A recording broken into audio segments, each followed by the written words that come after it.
Caretaker সরকার যেমন ভাবে চিনেছিলেন, peer সিস্টেমে বাংলাদেশের মানুষ আপনাদেরকে চেনায় ছাড়বে ইনশাআল্লাহ। আগামী দিনের পিয়ার ছাড়া কোন নির্বাচনে বাংলাদেশের জনগণ অংশগ্রহণ করবে না। বাংলাদেশ জামাত ইসলামী ঢাকা মহানগরীর উদ্যোগে আমরা আজকে এখানে সমবেত হয়েছি। আমাদের মাঝে উপস্থিত আছেন ঢাকা মহানগরীর সংগ্রামী সেক্রেটারি জননেতা জনাব ডক্টর শফিকুল ইসলাম মাসুদ, আমাদের মহানগরীর নেতৃবৃন্দ আছেন। আমি সংক্ষেপে দুইটি কথা বলতে চাই।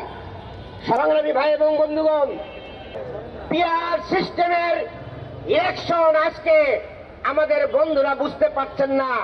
যারা নির্বাচন বলে সব সময় স্লোগান দিতে দিতে স্বপ্নের মধ্যেও যারা নির্বাচন দেখেন, তারা আজকে পিয়ার চেনেন না।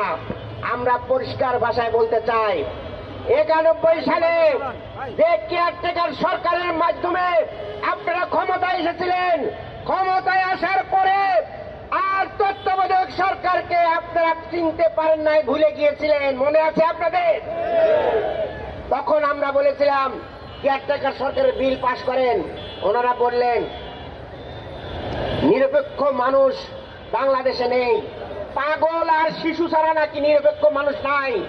তারা কেয়ারটেকার সরকার এই পদ্ধতি বলছে যে এটা বাংলাদেশের সংবিধানে নাই, এটা আমরা মানব না।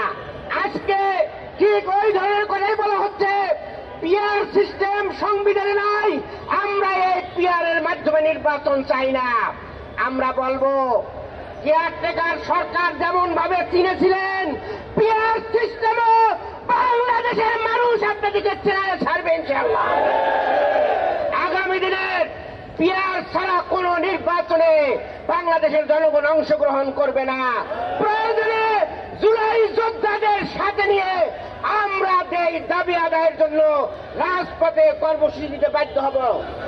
প্রিয় ভাই এবং বন্ধুগণ, আগামী দিনে আমরা এই অন্তর্বর্তীকালীন সরকারকে সাবধান করে দেব, আপনারা প্রয়োজনীয় সংস্কার জুলাই সনদের আইনি ভিত্তি না দিয়ে যদি নির্বাচনের দিকে যান, তাহলে কিন্তু ভালো হবে না।